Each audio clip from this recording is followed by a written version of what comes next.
जिनके पास जो भूमिहीन व्यक्ति है, जिनके पास भूमि नहीं है, क्या इस सर्वे के बाद सरकार के द्वारा उसे भूमि दिया जाएगा? पूंजीपति है, जिसके पास पैसा है तो वो तो अपना जमीन निकाल लेगा, लेकिन जिसके पास पैसा नहीं है कहाँ से वंशावली बनाएगा, कहाँ से ये सब सर्टिफिकेट? मंदिर है तो वहाँ पे जाकर आज के डेट में आप मुआयना कीजिएगा तो पता चलेगा कि 2 ही कट्ठा में है, बाकी मंदिर मठ का जमीन अपने नाम से रजिस्ट्री कराया, बहुत सारे लोगों ने बेच दिया है। उन लोगों की जमीन है, उसमें एक भाई के पास डॉक्यूमेंट है, दूसरे भाई के पास बिल्कुल कुछ डॉक्यूमेंट नहीं है। उन लोगों जमीन का कागज अगर मेरे पास नहीं है तो क्या बिहार सरकार के द्वारा उसे ले लिया जाएगा? नमस्कार, आप देख रहे हैं सूचना केंद्र, मैं जितेंद्र कुमार, और आज हम आपको बताएंगे जिस दिन से बिहार सरकार के द्वारा बिहार के 45,000 से ज्यादा गाँव का सर्वे का जब से ये जंग छिड़ा है, तब से लोगों में मतलब बिल्कुल उथल पुथल मच गई है। सबके दिमाग में एक ही बात चल रहा है कि जो जमीन हमारा मतलब हमारे पास है, जिसको हम दखल करके रखे हैं वर्षों से, उस जमीन का कागज अगर मेरे पास नहीं है तो क्या बिहार सरकार के द्वारा उसे ले लिया जाएगा या मुझे वापस दिया जाएगा? इसके बारे में क्या कहिए? आपके पास वैलिड डॉक्यूमेंट नहीं है तो इसके लिए आप उसके अधिकार में नहीं आते हैं। आप हमारे कानूनगो साहब से सलाह लीजिए। अच्छा। क्योंकि वही कानूनी सलाह के लिए वही हैं। ठीक, कानूनगो साहब हैं, हमारे ऑफिस है ये गंगौली, वहाँ पर आइए आप लोग, आप हमारे कानूनी सलाह के लिए वही हैं। क्योंकि जो डॉक्यूमेंट आपका वैलिड है उसी के अनुसार हम खतियाना और खाता आपको दे सकते हैं। अच्छा, समझे?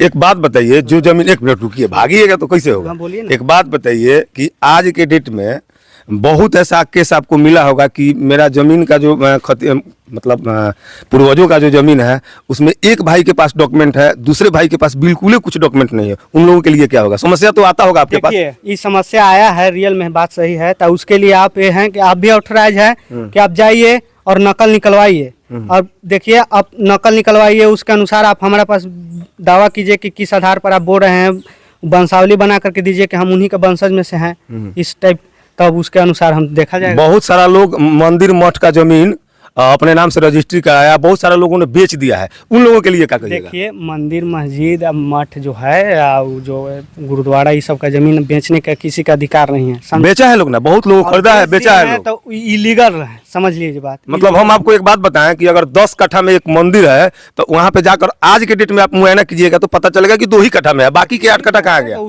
जो लिखवाए हैं उनका गड़बड़ी है, उनका गलत थी है कि आपको बिना जांचे हुए किसी का जमीन लिखवा नहीं सकता, कोई भी आदमी लिख नहीं सकता।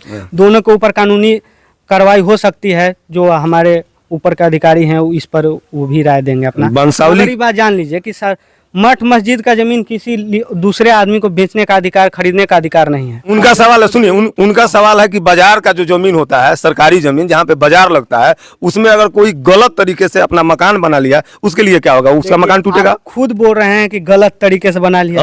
अब आप सोचिए, जब गलत तरीके से वो बना ही लिया है तो कैसे लीगल होगा? बात समझिए, कानूनी रूप से आप जिस दिन रह रहे हैं, सरकार को उस पर नजर नहीं पड़ रही है, ठीक है, अपना रह रहे हैं, उसको जरूरत नहीं है, मगर जिस दिन आप कानूनी रूप से सोचिए, इलीगल रूप से आप रह रहे हैं वहाँ पर, उसको आपको खाली करना पड़ेगा। अच्छा, इलीगल बनता है तो वहाँ पे सीओ साहब जाते हैं, कुछ माल पानी लेके रिटर्न जाते हैं, तो वहाँ पे तो वही ना बनवा रहा है। ऐसा तो आप बिना सबूत के नहीं कर सकते कि सीओ साहब बना है ना, मार्केट में अक्सर मार्केट में यही होता है। बना है। देखिए, जो सिस्टम है, जो कानून कहता है उसी के अनुसार आप चल सकते हैं। जो कथित रूप से जो कहने वाले हैं उससे अनुसार आप नहीं चल सकते, कहने से कुछ नहीं होगा। अच्छा, वंशावली का क्या प्रक्रिया है? वंशावली का प्रक्रिया यही है कि देखिए, पहले तो नोटरी वाला था, तो आज से 4-5 दिन पहले पेपर में आउट हुआ कि जो पंचायत सचिव हैं और जो सरपंच साहब है, जो वंशावली इन्हीं के द्वारा वैलिड है। अच्छा, हाँ, इसके मतलब बहुत लोग ऐसा है कि जिन लोगों का जमीन का लगान बहुत वर्षों से मतलब जमा ही नहीं है, उन लोगों के लिए क्या है? उन लोगों के लिए है कि जमा नहीं है लगान, तो आप लगान जमा कीजिए। देखिए, सरकार इतना कम लगान ले रही है, आपको लगान जमा करना चाहिए। मान के चलिए कि 60 साल जमीन आप रखे हैं और आज हमको आप अगर जमीन रजिस्ट्री करते हैं तो उसका लगान हमें भरना होगा या आपको भरना होगा? देखिए, लगान आपको उसी वक्त देखना चाहिए था कि लगान नहीं भरा हुआ है, जिस आदमी से आप खरीद रहे हैं उससे कहिए, उसके अनुसार उतना पैसा काट लीजिए। नहीं तो आपको तो सरकार ही नहीं देख रही है कि सरकार को उस जमीन का लगान चाहिए था, आप नहीं दिए।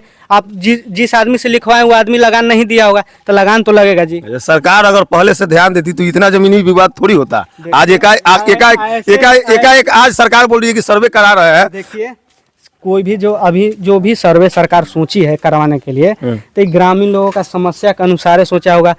क्योंकि अभी हमारे माननीय मुख्यमंत्री नीतीश कुमार जी बोले कि जो न्यायालय पर जो ज़्यादा दबाव है, ज़मीनी विवाद है, गांव घर का जो समस्या है, मेन तो ज़मीनी विवाद के कारण, इसको कुछ न कुछ सरकार पॉजिटिव रूप से चाह रही है कि कुछ न कुछ कम हो समस्या, इसीलिए कर रही है। आप पॉजिटिव लेकर के कुछ सरकार जमीन सर्वे करा रही है तो हमको लगता है कि इससे ज्यादा परेशानी किसानों को है। देखिए परेशानी किसानों को, देखिए इधर ही कोई भी काम करिएगा तो उसमें परेशानी और सुख दोनों रहेगा। क्योंकि देखिए अब मान लीजिए कि किसान का बोल रहे हैं कि परेशानी हो रहा है, किसान का ही तो समस्या भी हल हो रहा है। आप ये भी तो देखिए, तो इसमें जो पूंजीपति है जिसके पास पैसा है तो वो तो अपना जमीन निकाल लेगा, लेकिन जिसके पास पैसा नहीं है कहाँ से वंशावली बनाएगा, कहाँ से ये सब सर्टिफिकेट वगैरह कहाँ से लाएगा? वंशावली बनाने के लिए आपको पैसा नहीं लग रहा है, आप इस बात समझ लीजिए। एको पैसा नहीं देना है।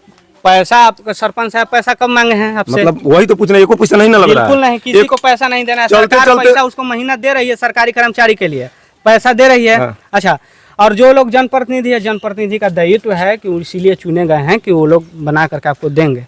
आप ऐसा आरोप चलते नहीं देना है, किसी को घूस नहीं देना है, कोई पैसा वंशावली के लिए आप इसके लिए ऑथराइज नहीं है, कोई ले नहीं सकता, आप कैसे घूस दे सकते हैं? चलते चलते एक मेरा सवाल है, जिनके पास जो भूमिहीन व्यक्ति है, जिनके पास भूमि नहीं है, क्या इस सर्वे के बाद सरकार के द्वारा उसे भूमि दिया जाएगा? देखिए ये बात हमारे एरिया में नहीं, हम नहीं कह सकते हैं कि देगी कि सरकार नहीं देगी, मगर ये बात जरूर कह सकते हैं कि जिनको 5 डेसिमिल 3 डेसिमिल का जमीन मिला है वो अपना पट्टा एथी लगाए, जो मिला है रसीद उसके अनुसार उसका वैलिड डॉक्यूमेंट होगा। मतलब जिसके पास वो भी नहीं है, पट्टा वाला भी जमीन है, उसके लिए मतलब जी भूमिहीन के लिए इस सरकार की योजना होगी ना कि सरकार क्या करेगी।